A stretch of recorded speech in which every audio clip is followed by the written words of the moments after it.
why is it that we don't seem to be able to adjust ourselves to the physical environment without destroying it?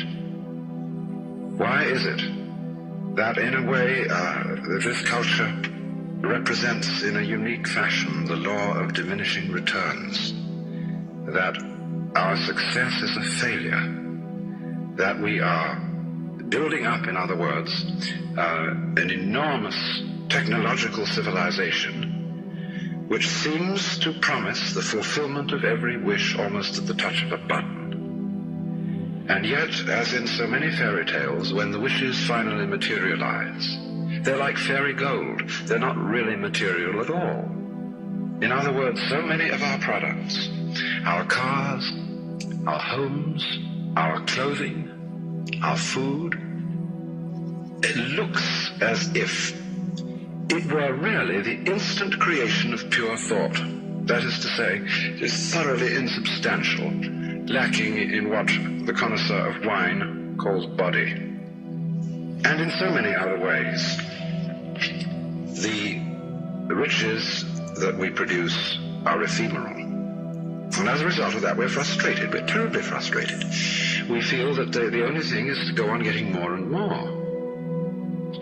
And as a result of that, the whole landscape begins to look like the nursery of a spoiled child who's got too many toys and is bored with them and throws them away as fast as he gets them, plays them for a few minutes. Also, we're dedicated to a tremendous war on the basic material dimensions of time and space. We want to obliterate their limitations.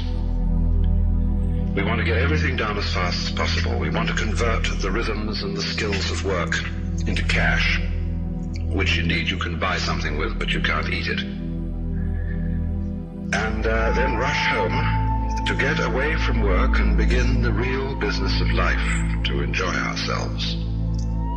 You know, for the vast majority of American families, what seems to be the real point of life, what you rush home to get to, is to watch an electronic reproduction of life.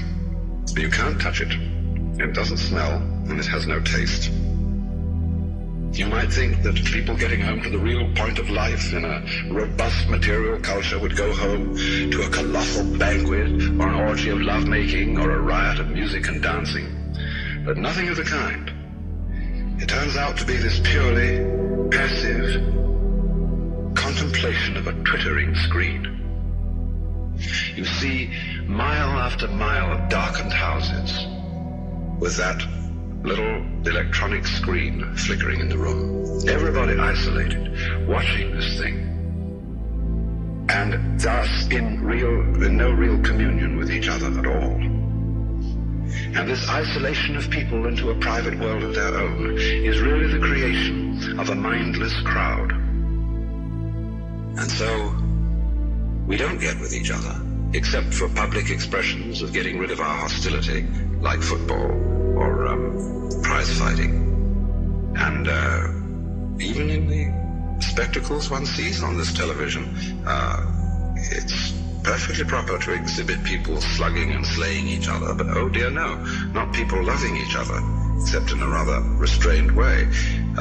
One can only draw the conclusion that the assumption underlying this is that expressions of physical love are far more dangerous than expressions of physical hatred. And it seems to me that a culture that has that sort of assumption is basically crazy and devoted, unintentionally indeed, but nevertheless in fact devoted, not to survival, but to the actual destruction of life.